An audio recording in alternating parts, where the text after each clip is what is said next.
So today I have an extremely special guest, and we're really getting into a topic that I'm very passionate about.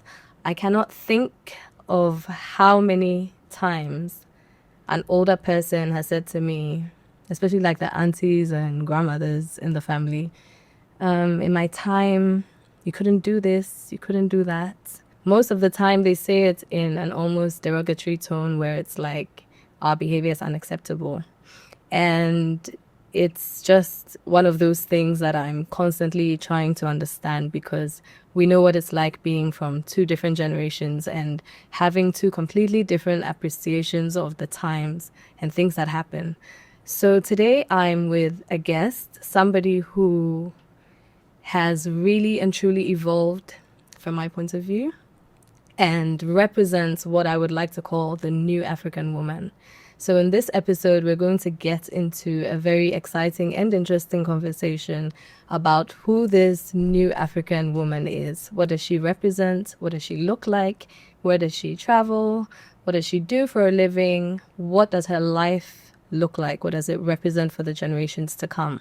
I would like to introduce my guest, whose name is Mimi Kufuor. Welcome, Mimi. Thank you for having me. Thank you. Thank you so much for honoring my invitation. And just in the spirit of the new year, I know most people start really strong, my new body, targeting a new self, targeting, new goals. So the word new is something that we're going to hear a lot at the beginning of the year. So I specifically have this episode, The New Woman. Right. Because I really want us to start to think about how brand new are we really and truly? How different are we from the generations that have preceded us, from our mothers, from our grandmothers, from those that we didn't even meet or are basically black and white pictures on the wall right now. So yeah, let's just get into our conversation. So one of the first things I want to know, so even though I did mention that I went to school with you, Sure.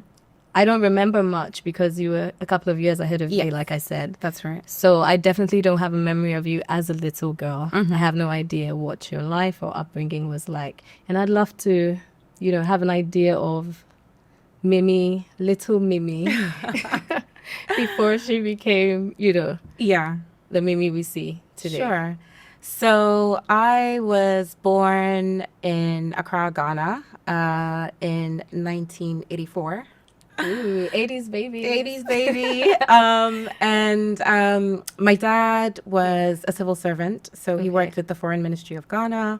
And my mother has always been a fashion designer, seamstress of sorts. I thought that. Yeah. Nice. So I was born in Accra at Police Hospital. And then when I was 3, my dad was sent to New York, Manhattan, to serve as a diplomat. So when I was 3, we moved to New York as a family. I have one sister and 2 older brothers, so I'm the youngest of 4. And that's basically where I spent the next sort of 6 years of my life. So, I think I've had an interesting upbringing in this sense of my father being very traditional and my mother being... So what did that look like? Him being traditional? Just very steadfast in his values and culture. Okay. And, big on respect and, big on knowing where you're from. I mean, when I was younger, obviously that wasn't evident to me. I just, they were my parents and my parents were who they were. Yeah. But as I grew older, I realized the dynamic between my mother and father and, how much my mother would love things like flowers and cards. And what's he doing? And my dad was like, well, there's food on the table. So I don't know what you're talking about. Right. I don't know the value of this card. And, eating out was like, your food is better than the restaurant food. Like, why are we going out to eat? Yeah. So things like that. And that became more apparent to me as I got older. But yeah, I guess, I've had a very interesting, diverse upbringing, so to speak. And then so I went to Christ the King, of course. Yeah. And then after Christ the King, went to Holy Child, which was a boarding school in Cape Coast. Right. So I think for me, my secondary school experience was more kind of building that sort of resilience in me to sort of, whatever comes your way, I can I can hang out with anyone from any walk of life, Right. you know, whatever it is, whether it's, you know, someone from a different background in terms of ethnicity, someone from a different upbringing in terms of culture, or someone from a different, you know, echelon of society. Right. So, So yeah. I'm gonna take you back a little bit, Sure. just because I'm curious about your mother Sure. and what you as a little girl looking up to your mom got from, you know, who she is, what she was able to do. So I get the sense your dad, you relocate because of your dad. Yes. But what's your mother's role in that picture? Was she working? Did she have Right. like her own life? Or was she just like home watching you guys whilst your dad, you know, goes off to work? Can we get a little sense of Sure. what that looked like? So my mom was a housewife. Okay. As a diplomat's wife, you're not technically allowed to work in other countries. Yes, they give you sort of stipend or right. An allowance. allowance, sorry. exactly, for your wife.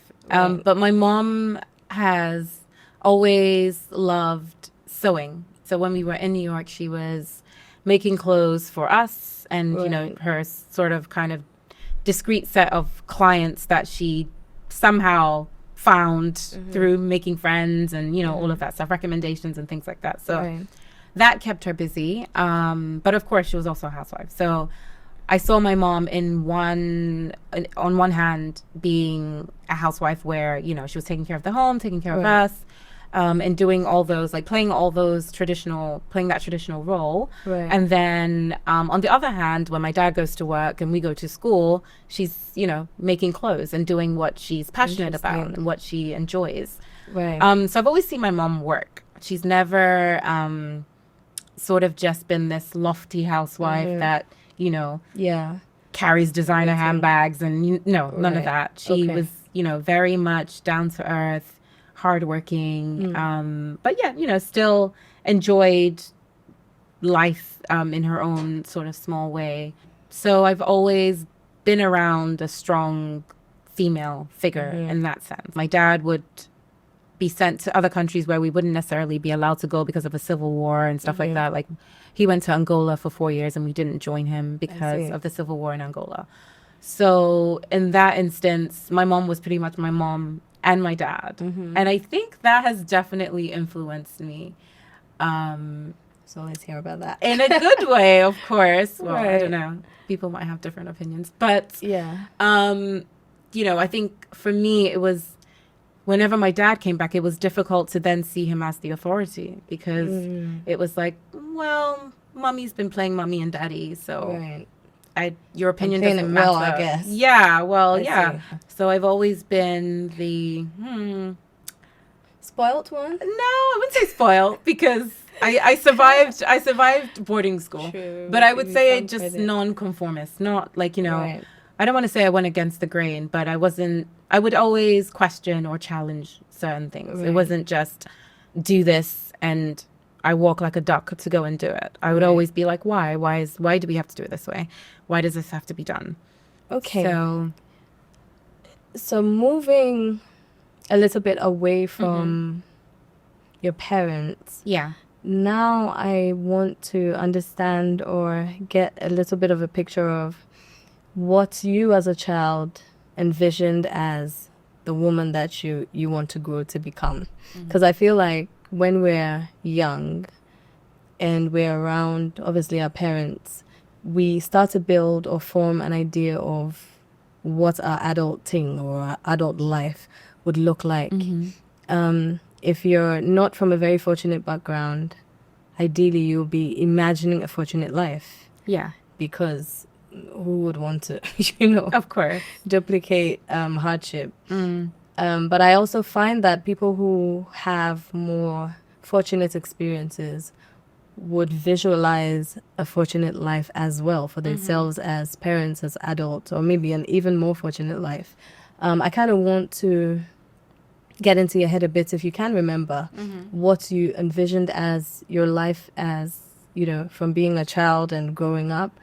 What did you even imagine as your job? What would your life look like? Did you think you would want to live in New York? Did you see yourself probably moving to Ghana and having a family there? Did you want a partner who was mixed because Yeah. that's what you know, blending different cultures?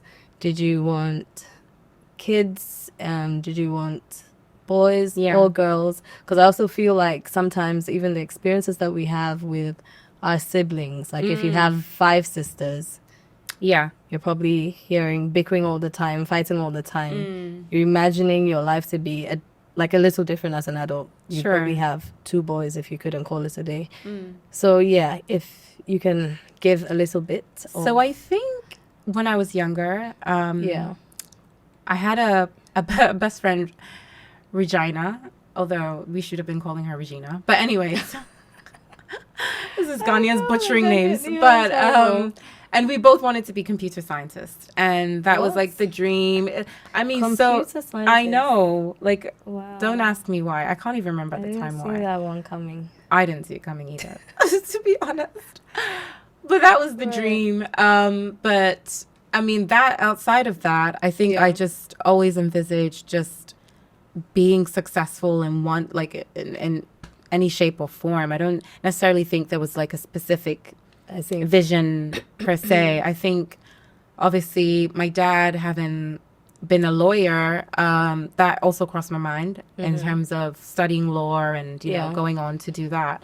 But I think as I got a little bit older and rebellious, I was like, I don't want to do what you did. Yeah. So I had to choose. I kind of had to choose a different path. I kind of ended up doing financial economics because I was good at business studies and economics, and it was a natural path for me. Right. But yeah, I think as a child, I loved reading. So I think at some point I probably wanted to be a writer, then a computer scientist, and then like eventually flirted with the idea of being a lawyer. And actually I probably should have been a lawyer because I do love a good debate. I'm not going to say argument. So I know people out there. Debate is the word of the day. Yes, I'm not going to say argument, but I do think I love to, you know, Challenge? I love to challenge people's thought process. I love to understand why people think the way they think, and to kind of, I guess I like the back and forth in terms of engaging with someone and understanding their point of view and putting your point of view forward, and you know, just kind of having a debate. Actually, I've never thought I would marry someone outside of my race. I see. I think I've always been attracted to dark-skinned men, so for me that's always just been putting that out there, like just sprinkling that, you know. But yeah, I can actually relate to that too. Yeah. By the way. And I don't know if it's because I'm light skinned myself, so maybe it's like opposites attract, or my father, because my father's dark skinned. I don't know. But yeah. Okay, so do you feel like at home growing up did you ever get a sense of expectation of what your parents wanted from you, especially as like an adult? Do you feel that because in some families they lean more towards education, it's just all about how successful you are, what kind of job you get into. For others, it's about who you marry, what kind of family you're marrying into, how quickly that happens, when you start a family yourself, things like that. So did you ever feel, you know, pressure or pressured towards one or the other? Or was it a bit of both, or was it neither? Did you just have that freedom to become who you wanted to be?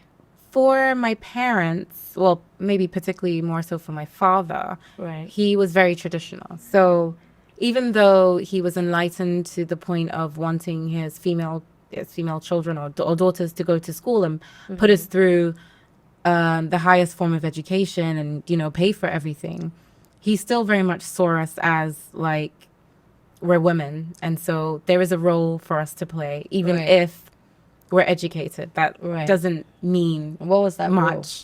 That was like, my dad was traditional. It was like, I would have to be in the kitchen whilst my brother was watching TV. And that really used to irk me because my brother just before me is only a year and a bit older than me. So we're very, very close. Yeah. So you can imagine the disdain of being in the sweaty hot kitchen, frying onions, whilst my brother is like Relaxing or- la-di-da, relaxing, watching TV. That would be annoying for sure. Yes. So that used to really just annoy me. So I think I've always kind of gone against the grain in that sense of, you know, just because I'm a woman doesn't mean I have to play this specific role, you know. So And you my might challenge it even as a child. Yeah, no, completely. Yeah, I was I see. completely like, And how was that received? it was not received well at all. I can only imagine. My So father- what? How does you challenging that look like? Are you actually saying I wouldn't do it, or are you? I mean, asking sometimes I would, yeah. why? Yeah, no. I would say why, I'd complain. I'd be like, I'd go missing. I'd be like, oh, I'm coming back. Don't come back to the kitchen. You know, like Okay. random things like that. So I kind of just want to, this thing you just said, this example Right. about, you know, doing something with your brother and being called into the kitchen is really getting to me. I want to go a little bit into that because I feel like gender roles Yeah. come up a lot, but not enough also in a sense. Yeah. Because as a child, like as a little girl, you're not going to be able to ask your dad the right questions about why you have to do this. It's just purely about being taken away from what you want to do and being asked to do something you don't want to do. Yeah. And we don't really fully appreciate the deeper dynamic behind why a girl should be in the kitchen and why the boys can just be running, doing whatever they want, right? Until it's almost too late. So you would find that the next time you would confront that kind of scenario would likely be as an adult when you have children of your own, or in a relationship when a man expects, you know, that from you. So I just want to understand or get a little peek into if you had any ideas of things you would do differently or not do as, you know, an adult or as a grown woman or as a mother in your home, based on your experience of gender roles, as we would like to call them, Yeah. in just being treated differently from your brother. And for me, I struggle with, like, at what point in my orientation and growth do I have to switch to understand that I'm different from a boy?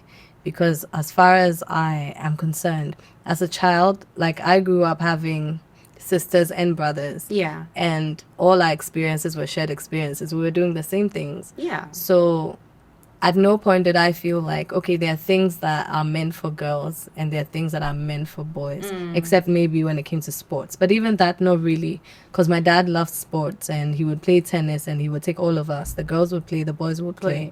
But there were not really things that were set in stone, like this is for girls. So when I found myself in a space where there was that kind of conditioning, like you're a woman, so you should be doing this and not that, it was very disorienting and confusing. Like, no, I actually don't understand this because why?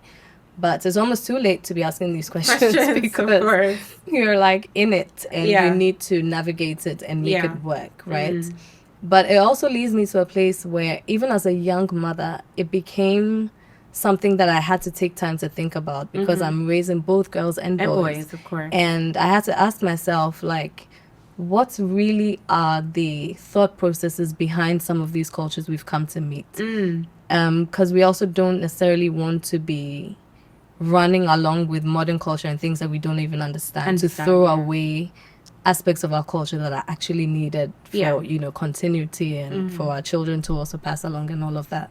So honestly, from a place of pure curiosity of what is the right thing, I'm still, you know, researching, still reading, still speaking to people, still asking questions because I really don't have the answers. Yeah. And in my home right now, I try and create a bit of balance. Like the kitchen is not out of bounds to my son. Yeah. In the same capacity when I say, I generally don't like them around in the kitchen much now for safety more than anything else because they're quite young.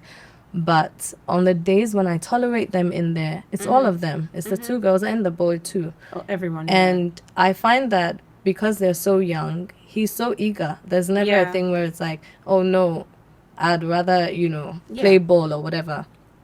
So basically just tying it back to you and your family. Did you feel Did it make you feel any negative type of way where now you're thinking about the kind of home or environment you would like to create Yeah. as an adult? No, definitely. I think for me, I was always kind of like, well, we both go to school, my brother and I. And so I don't see why I have to be there and he doesn't have to be there. Why doesn't he Right. need this skill? Right. Like, surely we both need these skills. Like, Right. it was confusing to me. And I think being in that rebellious phase, I definitely rebelled against it. And that's not Yeah. to say like I didn't enjoy cooking, but I think it's made me kind of like, I don't know how to put it, but for me, I just didn't see that as a gender specific role. Right. Because we all eat. Absolutely. And we all kind of, there's nothing specific about cooking that should be assigned to a woman. Right. But I do think, obviously, in a traditional setting where the man goes to work and the woman stays home and is a housewife, Yeah. that would absolutely make sense in terms of balancing the roles and the workload. Yeah. But if we're both going to work, and then one person specifically has to come back and do a whole bunch of cooking simply Yeah. because of their gender, for me, it didn't make any sense. Yeah. And I think it was definitely impressed upon me that because I'm a woman, I have to have these skills. And Right. that's also not to say my father couldn't cook and didn't know how to cook. He did. I see. And when my mother was away, he would make food for us. I see. But I think that was more so my mom pushing him to do those things as opposed to him feeling like, oh, well, I can do it, so let me do it. It was more kind of like, well, I'm away, the children need to eat, so you need to Right. figure, something out. Right. But I think left to his own devices, he probably He would have could. stepped back a bit. So for me, I think it was difficult getting my head round that, and especially because my brother was very close to me, and it was just seemed like he got a pass Right. at not having to do those things.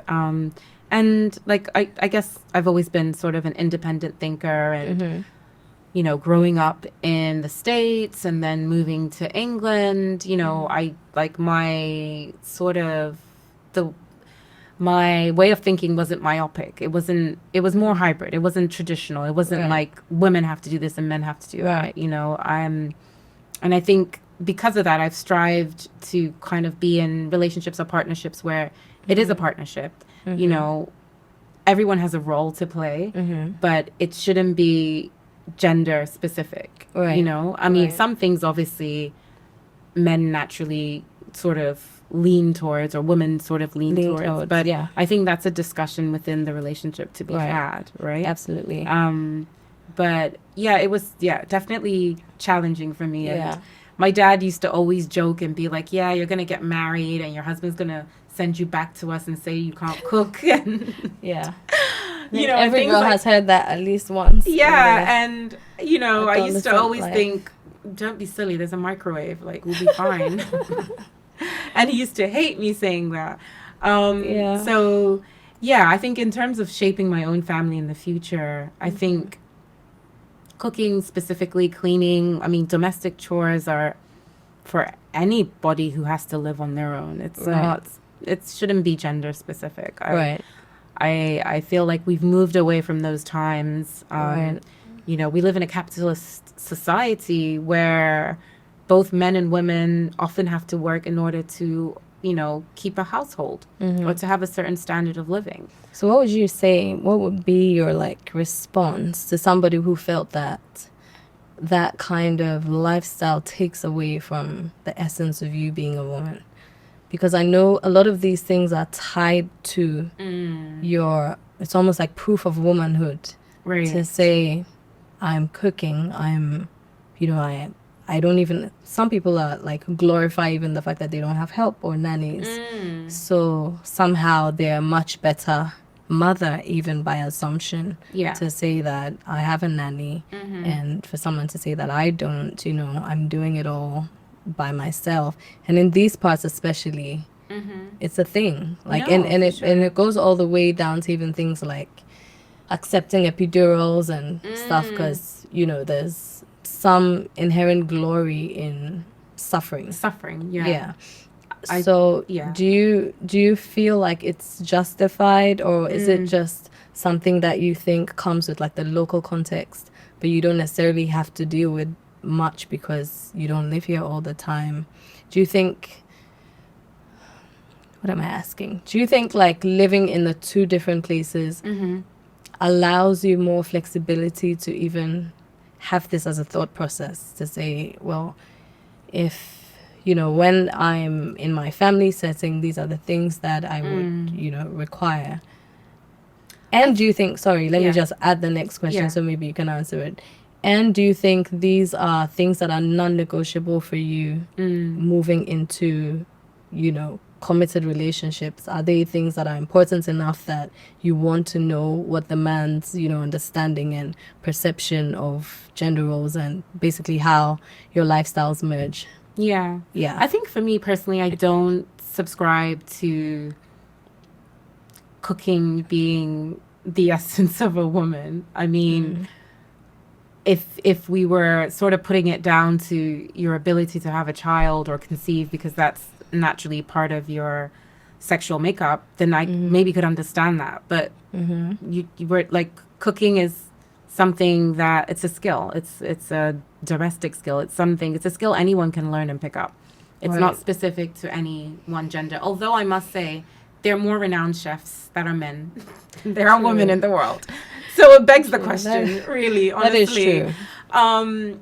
But for me personally, I don't think, you know, I don't think like I tie my worth or my value to whether I can cook or not. You know, that's not how I see things, and it's not how I sort of peg myself at all. Right. And I think it's a little bit ridiculous to even do that. You know, some people enjoy cooking, and that's great, and some people don't. You know, some guys enjoy cooking and would rather do all the cooking than their wife, and that's fine too. Yeah, that doesn't make them any less of a man or a person or whatever it is. Right. And I think it's quite sad that we hold on to these things and you know, sort of put people or put women down just because they don't enjoy doing this or doing that. But I think we've moved away from that significantly. But maybe I'm coming from a place of privilege because I live and have lived in London for so long. So I get to pick and choose some of these things, I guess. But for me, it's important, whatever sort of committed partnership I find myself in, that I do understand what the expectation is, because there'll be expectations on my part from my partner. And what has experience been with that? Like, typically when you meet, I find when I've dated more traditional men from Ghana, there is that expectation, right? And some of them have been very inflexible, and inevitably the relationship has not worked because I don't mind cooking and I don't mind doing it. I'm probably more of a functional chef. Like, I cook because I have to eat. I don't cook because I'm trying to bake bread from scratch and make everything from scratch. Yeah. I'm not that kind of cook. Occasionally I might try it as like, oh, let me try this recipe. But it's not my go-to. So, yeah, for me it's important to know what my partner's expectations are and work out how that sort of fits into our dynamic. You know? But yeah, I think, I mean, I've dated guys in the past who expect that, and the relationship has categorically never worked. So it's enough of it's a deal breaker. Yeah, I think now going forward it is. Like, if someone expects that I'm going to go to work, work long hours, and then come home and cook from scratch, it's not realistic. And so it would be a deal breaker for me if that was the expectation, because it's just not realistic. Right. And it wouldn't give me the quality of life that I'm looking for. Do you think there's any bearing on how committed and in love you are with somebody that kind of reflects on how much you want to do for them? So I say this to say, yes, I may not love cooking and I may not agree or think that it's necessarily mine to do all the time. But if I meet somebody whose translation and, you know, expectation in terms of what they want, how they feel, because also sometimes it's about love languages. Yeah. Dominantly, it's about upbringing and just thought process and, you know, people's outlook and perceptions of in life. No, So it is, there's yeah. some people who feel that women are made for this and that's that. That's that, There are yeah. those. But there's also another group of people who may be more, for lack of a better word, exposed Right. or modern. Right, yeah. To say, okay, I can understand you don't have to do it. Some days we can go out or whatever. Mm-hmm. But if they're naturally a person who feels more loved if their woman is taking care of them in that way, Right. does it have any bearing on your position? I mean, I feel like for me, Mm-hmm. it's something I would accommodate, Right. but they would have to understand that it's not going to be on All the demand. time. And Okay. as in, it may not ultimately be as and when they want Right. it all the time. Right. And, you know, I think in any relationship, you have to, it's a give and take, right? Mm-hmm. You have to compromise. So I kind of feel like it's something to negotiate, but Mm-hmm. also you have to be yourself, and you have to be, you know, true to yourself, because you might be able to do it for the first 2 or 3 years. I was gonna say And then that. 10 years down the line, you gonna just say don't that. do it at all. Yeah. But of course, if you sustain if Yeah. your partner enjoys you doing it, you have to come to some understanding with them, Right. in terms of how exactly that looks like. There'll Yeah. be things that you want from your partner that he may not necessarily enjoy doing. He may not enjoy changing light bulbs, or, Right. you know, Painting the house, gardening, which you expect of him because he's a man. Yeah. And equally, it has to be negotiated. I think if for a man that's a deal breaker, then he should probably find someone who Yeah. thoroughly enjoys Enjoys cooking. it. Yeah, Right. I think men need to make wiser decisions in that department, and Right. stop expecting to, you know, force a round peg in a square hole. And I Right. think well, not a lot, but some men do that. Right. Where they meet someone, they know this woman doesn't particularly enjoy doing this, or it's not her strong suit, but then they still expect it and force it, and then It becomes an issue. it becomes problematic. Right. But I feel like it shouldn't be. I feel like this should be the least of everyone's worries. Yeah. Okay, so what has the work and the corporate space been like? And what is your reflection of the woman that you've become in that space? Do you feel like you're still becoming? Because I find that, some people are in their 50s and still trying to become. There's still a picture that they're weighing themselves against to say, I'm meant to be this, I'm meant to be that, and I'm not there yet. Yeah. Where are you in this spectrum of becoming the woman? For me, the way I see life in general and the way I see myself, it's a constant evolution. Right. I don't feel like there's an ultimate goalpost that I need to meet in order to have become whatever that means, right? Or to have arrived. I feel like for me, there have been key milestones of success in my career and my personal life, and just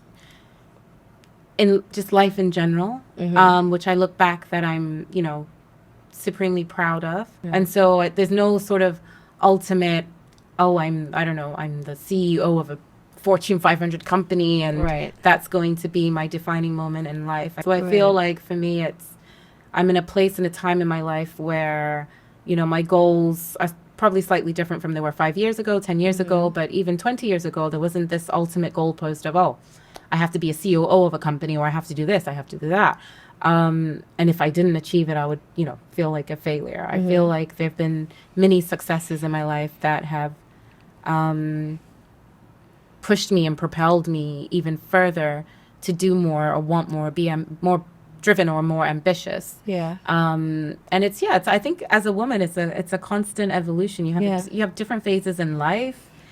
Things throw you off track. Things change you. Yeah. You go through certain circumstances, death, relationships, being laid off at work, that, kind of shift things for you. And I think for me, if I had some sort of kind of ultimate, I've arrived kind of marker, I probably would feel like I would have never arrived. Like I'm still trying to get there, and Yeah. I think for me that's not healthy.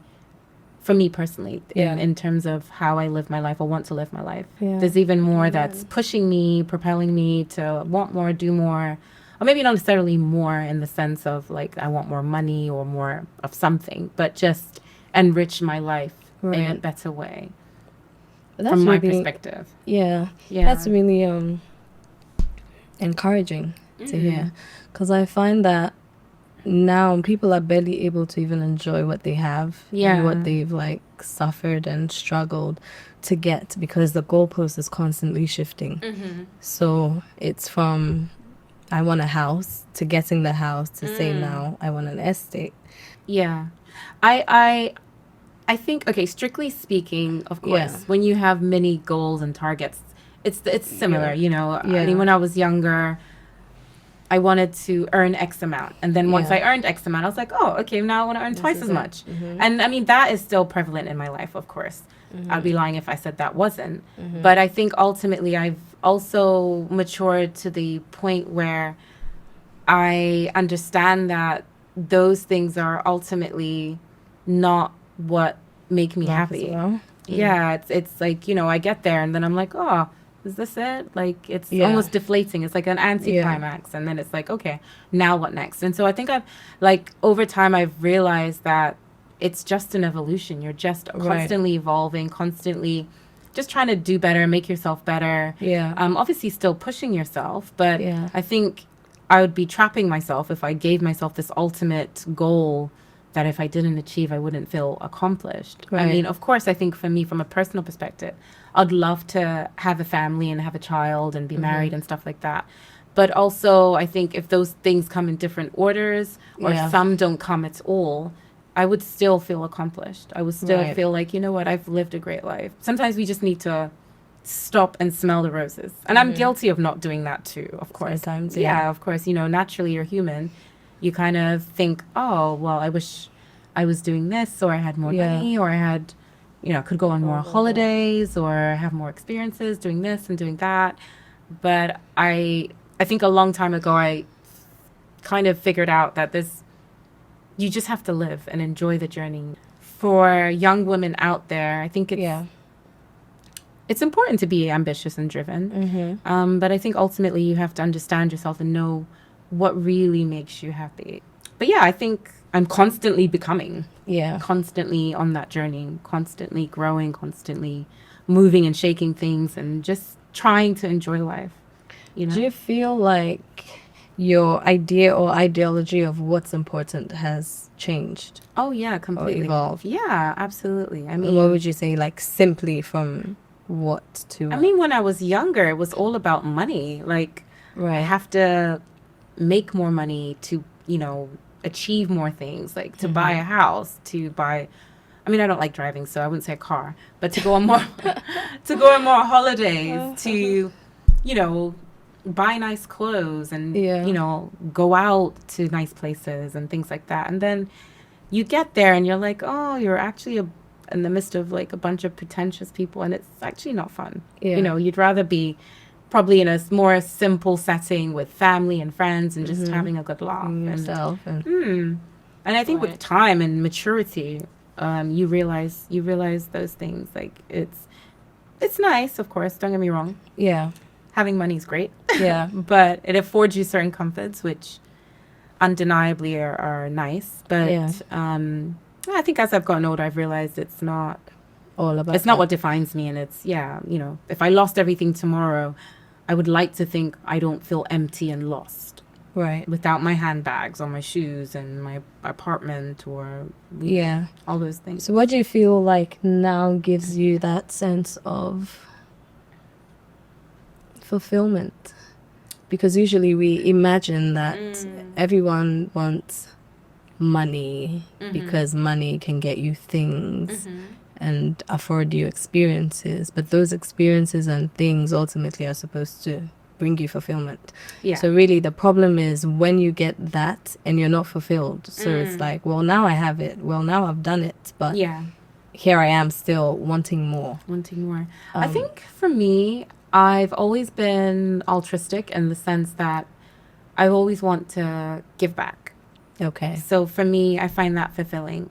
So how do you give back? So I mentor, although I'm not currently mentoring, but in the Okay. past I've mentored Okay. students, I've mentored young girls. So that's always been sort of something that I probably want to do more of. Okay, let's talk a little bit about your 40th. Mm. I'm not speaking so much about the event, but what did that, period feel like for you?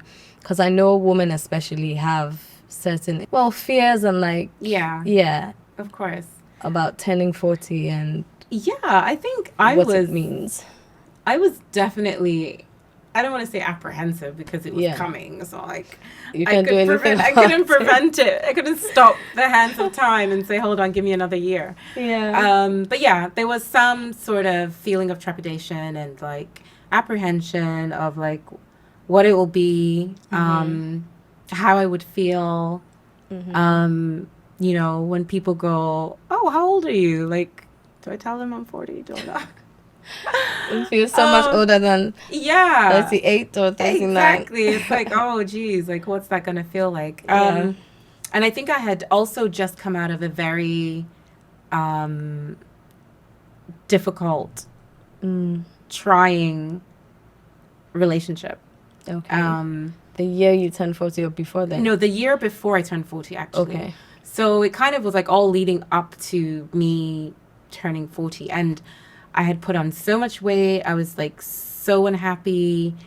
And I was like, how is this my life? Like, Right. Someone could be on the outside looking in thinking, oh, I have it all figured out. I'm great. I'm so happy Yeah. or whatever. But like, it was, yeah, just the fear of turning 40 and then kind of almost having to take stock of your life because it's a big milestone. And then also when you're younger, turning 40 was like, I remember women in their 40s, they looked old. Yeah. And, it was kind of like, oh, This is I'm me going to now. be that old person now. I'm this auntie, Yeah. Yeah. So there was just sort of, I was just a mixed bag of emotions. Yeah. But I think my strongest character trait is being resilient. Right. And so for me, I was like, right, okay, this can only go one way. I have to be 40 and fabulous. Like, Amen. I have to lose the weight because I'm unhappy. Right. I have to just, and maybe it was me just brushing everything under the rug and not dealing with it. Yeah. But in that moment, I was like, right, I've got like 7 months to lose weight, to get in shape, to like get my mind right. Yeah. Even if I'm not feeling that way, I'm going to have to fake it till I make it because I've now gone and invited a bunch of people to Marrakesh and they're going to turn up and I cannot be a mess. Right. So literally, I just kind of just plowed through and just put everything aside and just pushed myself. And, I went on a couple of holidays, which helped take my mind off things, went to see family. I went to see my brother in Houston.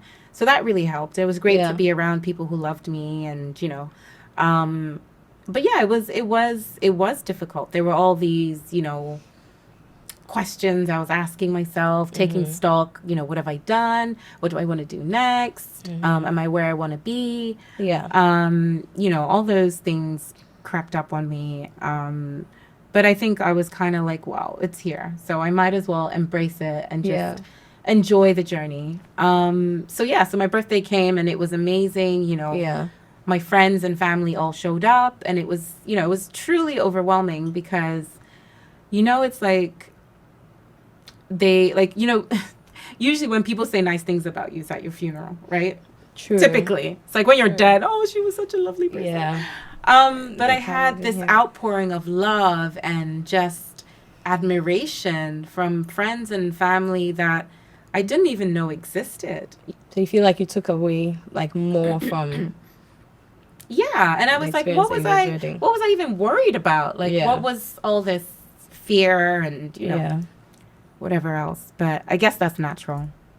It is. But yeah, it's, I guess, anyone turning 40, I know it's like, oh my God, I'm turning 40, but I feel like now turning 40 isn't as bad as it used to be, right?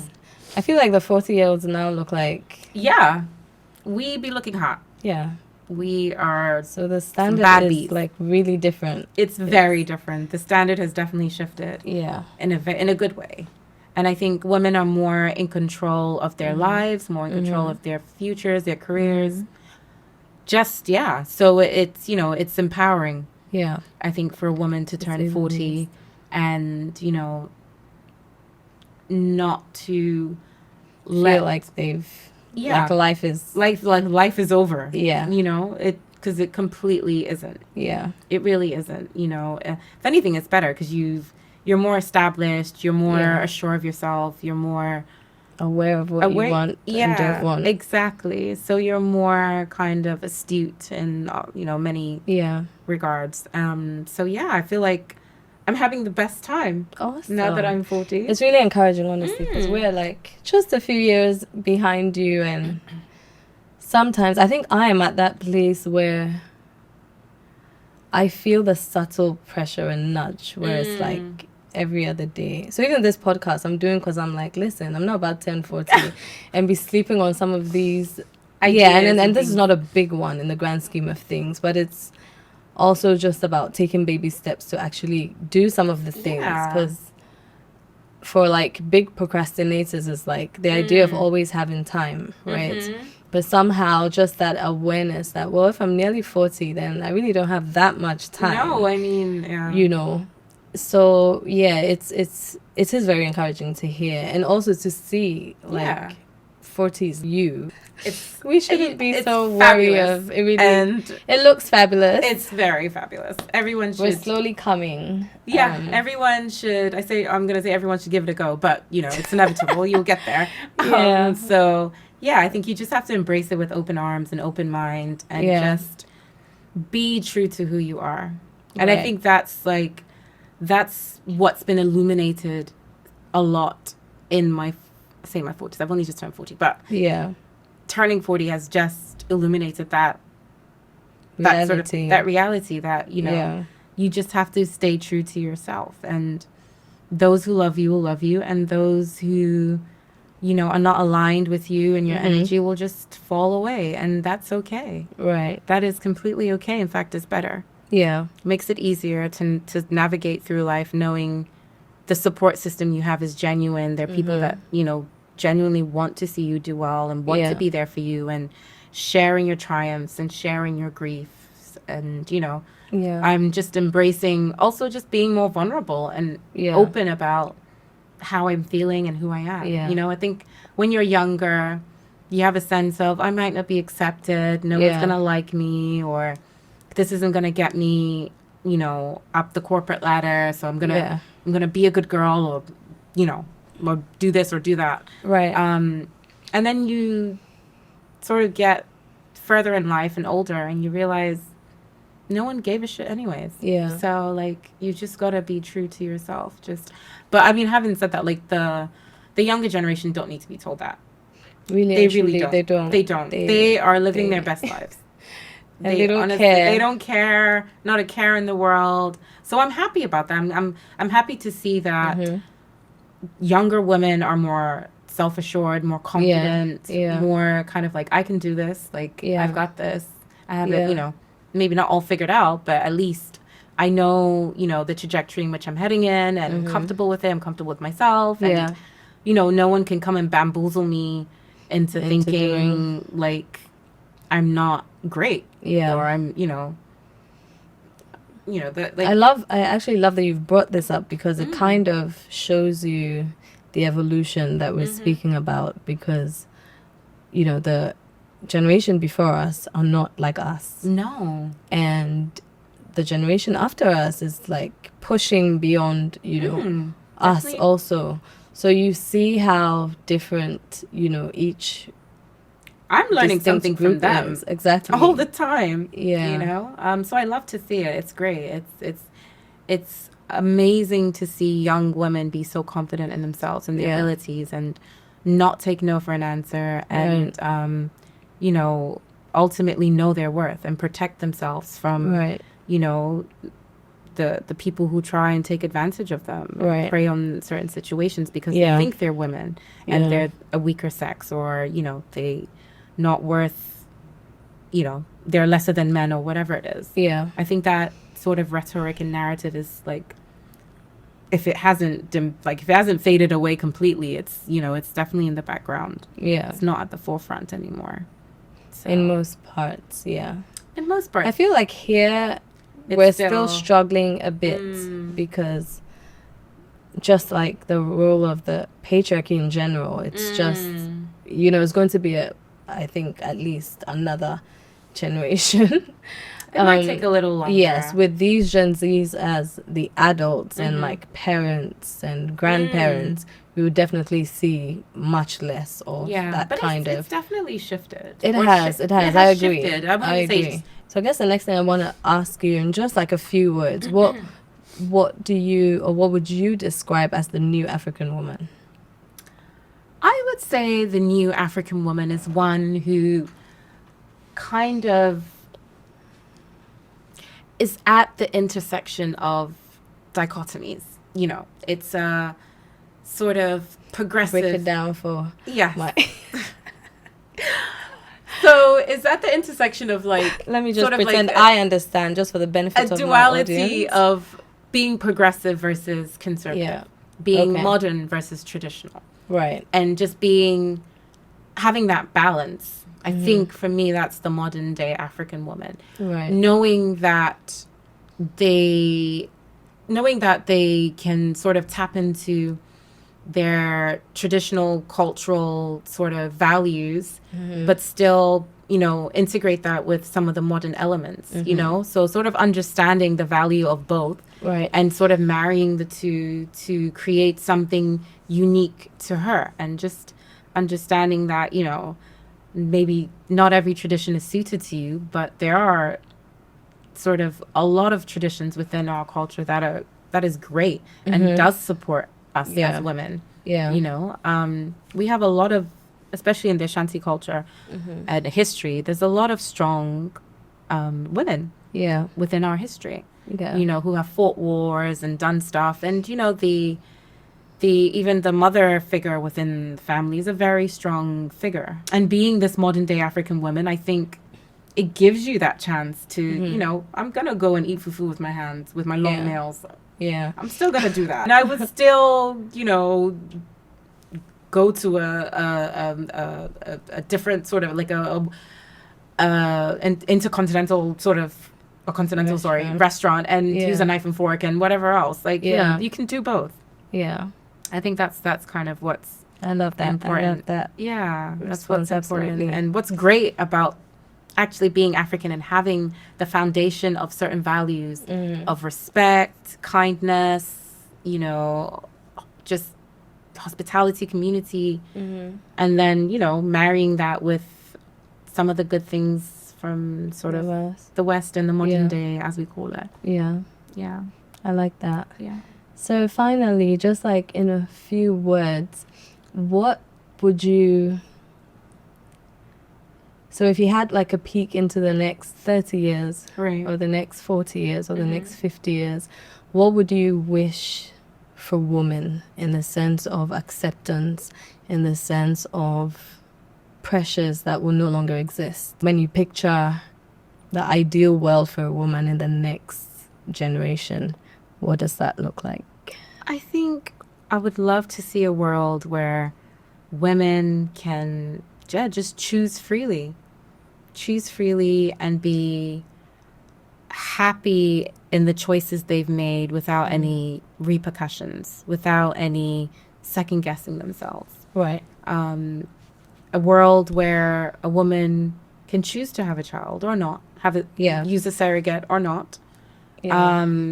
A world where, women can choose and carve out their own paths in life and not feel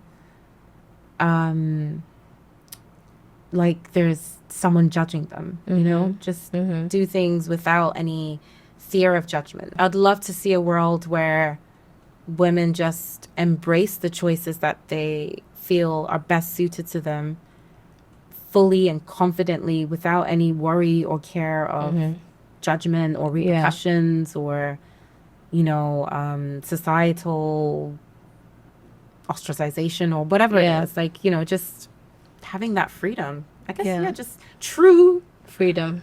True unfiltered freedom, like just to be at peace with themselves. But I think ultimately we have to work together. It's not just going to be us pushing the needle or the dial of this. We need men to support the narrative and the agenda and, like fight for us as well. Because ultimately a lot of these patriarchal ideas have like come from, men. Yeah. That was my last question. Okay. But I have like a nagging question, so I'm going to ask anyway. Yeah. And it came out of you speaking about like true freedom. Because if you don't necessarily feel free, I kind of want to go into that a little bit, especially with our Ghanaian context. I know the one thing that usually comes to play, and the one thing that I can think about, which I think you can relate to, would be when you're at that marriable age. In this, and correct me if I'm wrong, but I'm assuming that that kind of inherent pressure to not actually have the freedom to decide or to even say that maybe I'm not ready, or maybe it just has not happened for me in the way that I would want. I feel like a lot of people don't even have that luxury of being able to wait for what they truly desire. People have to take what they're getting because there's not that liberty to wait in the first place, because there's pressure, there's family, there's sometimes even like a biological clock, right? But whatever it is, not having that freedom is present. Do you think being somehow caught between two very different cultures and spaces, so I need to know first of all if you get that kind of pressure and lack of freedom here, where a woman who is not yet married, and regardless of even age, so right from I'd say about 30, even younger, right? I think the pressure becomes vocal once you're 30. It's like now it's a public responsibility to basically every auntie. This has literally just reminded me about a blowout between like one of my cousins and my dad, right? Because for some weird reason my father felt like all his children are married and most of his nieces and nephews are married, and there's one cousin who's not.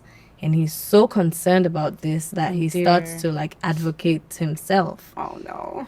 So he literally sends like text messages. And this message kind of said, like I'm paraphrasing, but basically like he's kind of bringing to like the family's attention sort of that, this cousin of ours is still unmarried, and it would be really great if all of us, kind of get involved to like almost and like if you knew people, invite her to places, if you like knew people. Embarrassing. Yeah, and honestly, like just knowing who he was as a person, I can swear on my life that there was no malice intended. Of course, Listen, I cannot tell you how south that went. And the irony is, this was actually in his very last days. He had been declared terminal at this point. Oh, wow. And my thinking was, why are you even worried? This is the last thing should be on your mind. Why are you even thinking about this at this time of your life? Like you literally have months to live, right? But in the same vein, it also showed me how much value that generation puts on this. And to a dying man, that was almost like a wish that he wanted to see come to life before he goes. Literally, that's the best way that I can put it.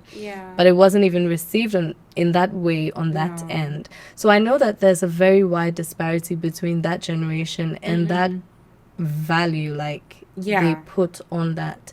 So they're like very different scenarios to be in. And in each of them, I've seen like a stark difference in how I'm treated, how people communicate with me, how I'm respected, just based on the fact that I'm married or not. Your marital status, yeah. Yeah.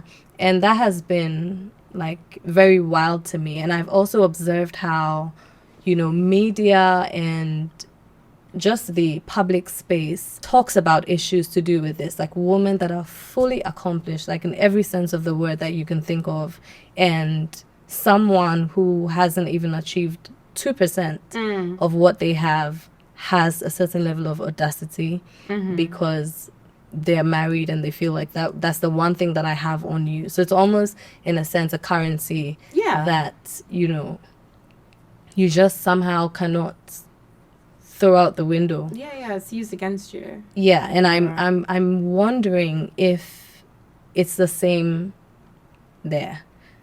I'm tempted to believe it's not, but I'd love to hear from you. It's not, in the sense that you don't obviously get the same pressures. Yeah. But I do think ultimately, just from a humanity perspective, the natural trajectory of one's life is to be born, go to school, get married, have kids, and then die. Yeah. So I think it's not prevalent in the West in the sense that someone's like constantly in your ear, or people are constantly asking, where's your husband, where are your kids, or anything like that. Right. Or even in the way they treat you. I don't think it's prevalent in that sense, or it's apparent in that sense. But it's still, you still see people doing it, right? And it's still celebrated in the media when someone gets engaged, when someone gets married. Yeah. So it's like an undertone, right? Almost. Right. So it's not in your face. And there are loads of people yeah. who don't get married. There are loads of people who are divorced. There are loads of people who are single by choice, and some not by choice. There are people who have children, people who like have surrogates, who have IVF, and all of those things are widely accepted.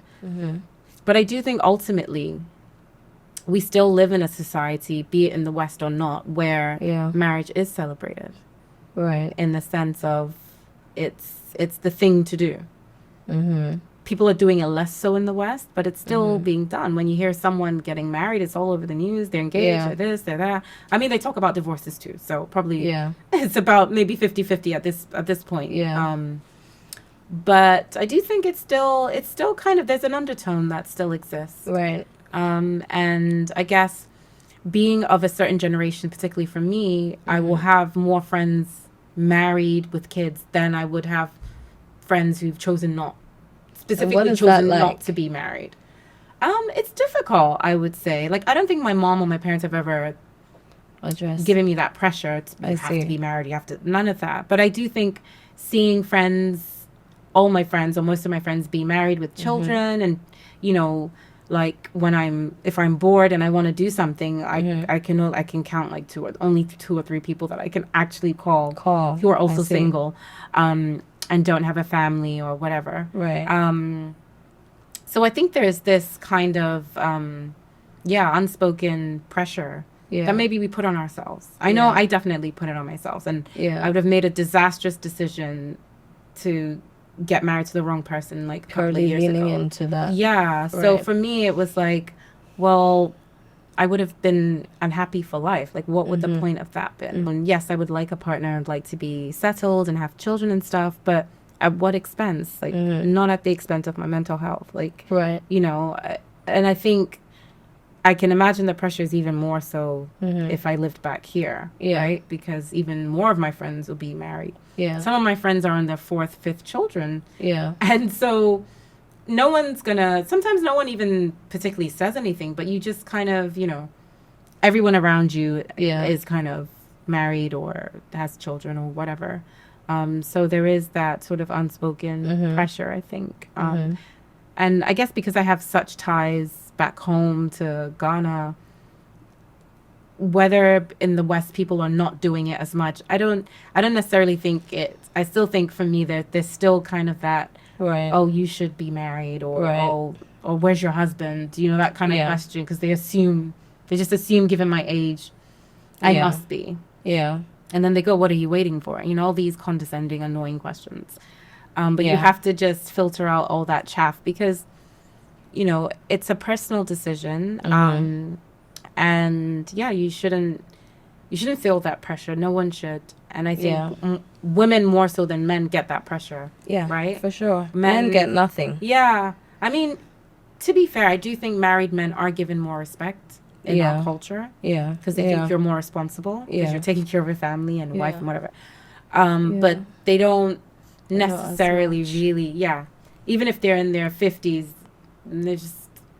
they might just be like, right. oh, you're going to have some kids or whatever. Then maybe Yeah. it becomes less about marriage. But Yeah. women constantly gets, and I get that we have a biological clock and all of that, but it's a shame to see people in unhappy situations Yeah. because of that. Yeah. You know? Because of that pressure, you just kind of decide to settle and Yeah.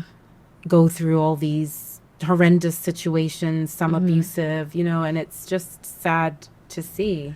Yeah. But I think for me personally, I don't think it's been any less because I live abroad. Right. I see. think even abroad when you're having casual conversations, even with taxi drivers, they're like, "Oh, so where's your husband?" I see. And they start to ask all these questions, and I'm like, "Oh God," you know. I see. And it just becomes a joke at the end of Yeah. it, like whatever, I brush it off. But Yeah. there is still this thing, and I think it's just a human thing where I guess that's the expectation that's the trajectory in life. That's ultimately what you're gonna do. You're gonna get married Yeah. and procreate. Yeah. I guess it's more so biblical as well. Right. So where you come from a religious background, that is the Right. purpose. Right. That is our purpose, to procreate, right? Right. And continue the kingdom of God and, you know, all of that. So being in a religious country like Ghana, that's, I mean, there's nothing better than that. Yeah. Because you're serving God and, Yeah. you know, that's what It's should part be of done. His will. It's part of God's will. Exactly. Right. So it's almost like they almost use that as some sort of like Caveat stick to beat you with. Yeah. Like this is what God wants. You know, you Yeah. must do it. You know, like so yeah. So does that give you more clarity on what exactly you want? I'm looking at it on the same plane as sometimes, like, you know, at some point when you're done with, say, high school, you're being pushed to go and do your master's. Sometimes when you do it too early, you don't even know If you've taken the right course, if exactly, you've done the right thing, yeah. exactly. But sometimes when you wait, you find that, oh, this is what I'm interested in. This is what I'm very passionate about. Do you feel like you've gained even more clarity on who you are, the kind of person you should have, all of these things by Absolutely. being intentional about not being rushed? Yeah. I think definitely I know myself better. Yeah. I understand my needs better. Right. I know what I can tolerate and actually what, you know, I definitely is a non-negotiable. yeah. But in the same breath, that also then makes it you more kind of a bit more inflexible because then you're like, right, I know I don't do this. I don't want this. I don't want that. Whereas I think when you're younger, you're a bit more daring and more adventurous to say, oh, let's just see how it goes. Whereas now you're like, I definitely what you've just said is a whole episode on I its definitely own. don't want a guy who wears blue shoes. Like I can't deal with it. Deal breaker, no. Whereas before you're like, oh, what shade of blue is it? Like a 5'6". Yeah, like is it like a cobalt blue or like a sky blue? I could possibly live with, you know. But when you're older, it's almost like you know you definitely cannot tolerate certain things. And you can see the disaster happening even before it happens. Yeah. So it's a double-edged sword. Right. It's a chicken and egg situation, Yikes. unfortunately. You know yourself better and you know what you definitely want and don't want. But then it's also harder to meet people because you're older and the pool is smaller. Yeah. And you're just a bit more set in your ways, unfortunately. You enjoy your freedom. And so, you know, it's a bit harder to then invite someone into your space. Right. Right. You know. Yeah. But are you excited about that? Yeah, no, of course. Yeah. I'm definitely excited to Yeah. kind of settle down and have a family and all of that good stuff, you know. And like I think marriage is a great thing. I think there's so many benefits to being married. I think it's a beautiful thing. I'd love to do it. When the time is right with, you know, someone that it's compatible or aligned with my, you know, sort of sentiments, values, and what I want out of life. But Yeah. I don't think I would rush into it. Like there's no Rush. it's just it's not worth it. Yeah. And knowing people who are married, they tell me the same thing. Yeah. So True. yeah, I feel Because now people are more honest. yes, A more bit people more are more honest. honest. Yeah. But it's hard. Yeah. It's not. It's still. I sit it's here still a saying this, space. but it's Yeah. hard. It's still hard to make those decisions. Yeah. You know. I mean, I definitely commend that quiet resilience that you have, and even the openness to speak also. Because, as you know, we had like a casual chat. Yeah. And that conversation, because I felt like some people don't even want to admit that they're interested in a relationship. You know. So I liked that you were like so open about that, and it was really fresh, like such a breath of fresh air to me, considering that you're so put together and so gorgeous and everything. And I'm like, oh, I like that, you know, you could say, oh no, I absolutely want this, and that's what I'm looking for. Because I find the trend to be that when people are in a specific space, and not even about marriage, like even with employment and like a kind of job or some tier in their establishment, they almost pretend to not want it. Right. Yeah, I get just that. To like, so that if it happens, then it's great. But then if it doesn't great. happen, then they don't have to talk then about they it. Yeah. say like, I didn't even want that anyway. And I think that's such a strength, even though it's such a little thing to some people. It's like, it shows depth of character, but it also is, for me, a seed of faith to some extent, because you can only say that when you know who you are and what's possible for you also. Yeah. I mean, I definitely want it, but I think everything happens at the right time. I don't think anything that's meant for me will miss me. I think I live in that sort of manifestation of like, it'll happen. It'll happen for me. I know it'll happen. It's just, you know, a matter of time. Yeah. I love that. I love that. I think we've had a good conversation. We have. It's and great. I feel like I know you're a little better also.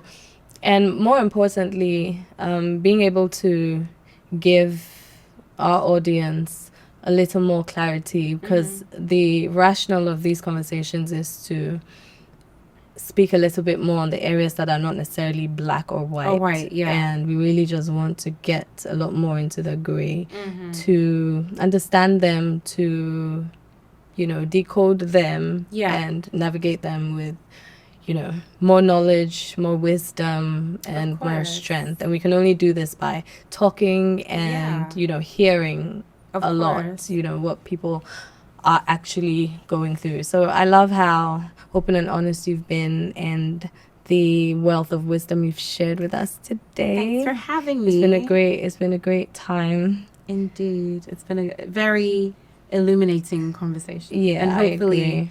People will watch it and think the same. Yes. And, you know, take little nuggets and inspiration or encouragement from it. You know, life definitely does not end at 40. There's more to it. Yeah. You know, if anything, it's juicier, you know? It's a lot juicier. That's what we want to hear. Yeah, exactly. That's what we want to hear. So Mimi, thank you. It's been such a pleasure to have you. Me.